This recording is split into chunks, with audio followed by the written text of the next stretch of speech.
This episode is going to be about finalizing the subframe install. We took off the split seat subframe and I swapped it out with a banana seat and subframe, and I'm going to make some modifications to the subframe, the battery tray. I've already done the battery tray right here. This is what the battery tray looks like now. It's a lot smaller, which is kind of what it looks like on either side now.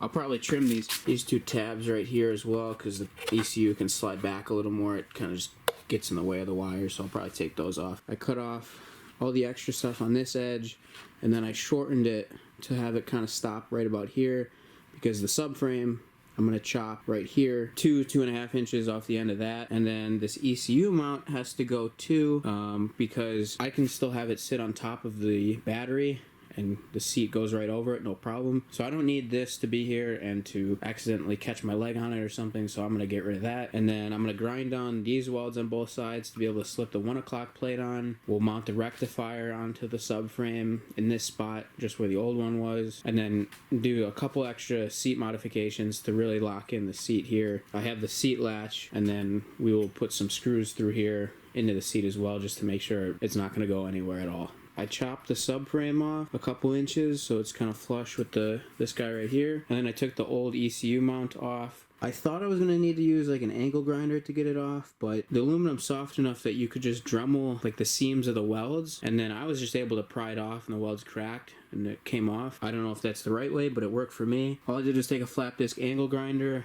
to smoothen out whatever is extra here on the ECU mount, and I also did that on this weld on this side, and the same thing on this side, because this is where the 1 o'clock plate's going to slip on, and those welds make it extremely difficult to slide the plate on, so you want them super flush on both sides to make it easy to slide the 1 o'clock plate on. Next thing I'm going to do is put the battery tray back in, kind of mount everything back up, and then I'll have to drill holes for the rectifier, and then my seat latch holes, and then the 1 o'clock plate holes too. I think I might use different hardware for this guy, because I'm going to go through the subframe into the battery tray to lock that in place as well. What's going on?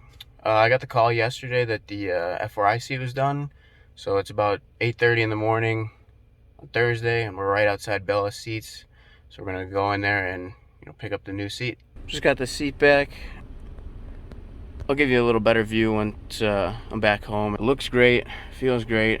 This is exactly what I expected in terms of quality level and going with Bella, so I'm very happy with the purchase here.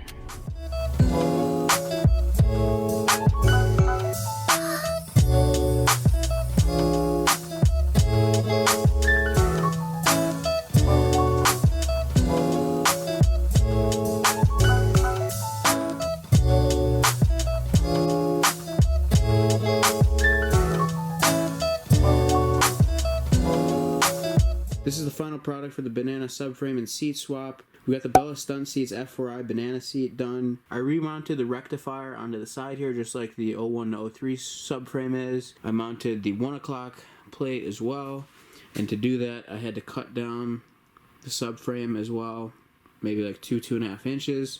Basically right where this guy starts is where I chopped it off. There was an ECU mount originally here, but that I just took a Dremel and kind of split the seams of the welds there, and then I was able to just pry it off and it cracked the rest of the welds, and I just took an angle grinder to grind down the rest of the welds and blend everything in. Same thing for the 1 o'clock plate. You have to grind down the weld that goes right along here on both sides. That you can just use an angle grinder with a flap disc on it. It's really easy. You don't have to worry about taking off too much material with that. There's really nothing done on this side of the subframe. I did drill holes in the seat and the bracket as well, so I'll put screws through there, and that way, just like in Top Notch's F4i video, he had it locked in the seat latch back here and here as well, so that way this thing's not going anywhere. I still have to do the Mike Jensen mod inside here as well, but I'll save that until the subframe comes back from powder coat. That's the seat latch under there. No cable, you just pull the little lever at the end and the seat will pop off. One other thing here for the seat that I did was I Dremeled away some of the material on this hook for the latch. The seat latch wouldn't fully close. All you have to do is take the Dremel and Dremel away a little bit of that plastic, and then just a tiny bit of the metal on this hook here, and that way the seat latch can fully disengage and the seat stays locked in place. I mean, this is how I'm running stuff underneath here. It's kind of been the same as you've seen. The rear part of the harness is just wrapped around here. You see the battery tray I cut short and got rid of all the extra stuff that would have been here and here. The ECU mounts right under the seat instead of on the side now. And if you don't have an 04 to 06 battery tray, you can just use an 01 to 03 and just Dremel away what you need. So this is the final result of the banana subframe swap after powder coat. I think I picked a pretty good color to match the frame and the subframe. I think the subframe has a little bit more of a white speck to it than the frame does, but it kind of depends on where you look on the frame and what the lighting is, but it's really hard to tell a difference. So I'm pretty happy with it. Some things I will point out about the swap here is for the rectifier, I took longer bolts to go through, and then I probably didn't need as many washers there. I probably could get rid of one of them, but I did that for both bolts that go through, and then on like the underneath, it's 2 lock nuts and a black washer on the other side. It's probably overkill. You can see other washers. I tried to keep it as evenly spaced out as possible on that side, and then the 1 o'clock plate bolts in through the battery tray on this side, and the same thing on this side, and then just an extra zip tie right there. So the battery tray is locked in here, here, here, as well as through the rectifiers.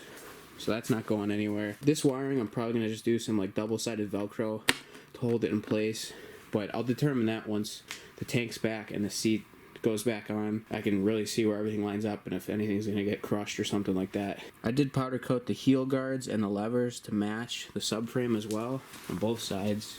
So you can see I think it looks a lot better than the silver would. But yeah, this is the subframe swap on the 0103 F4i with a 04 to 06 banana subframe and seat.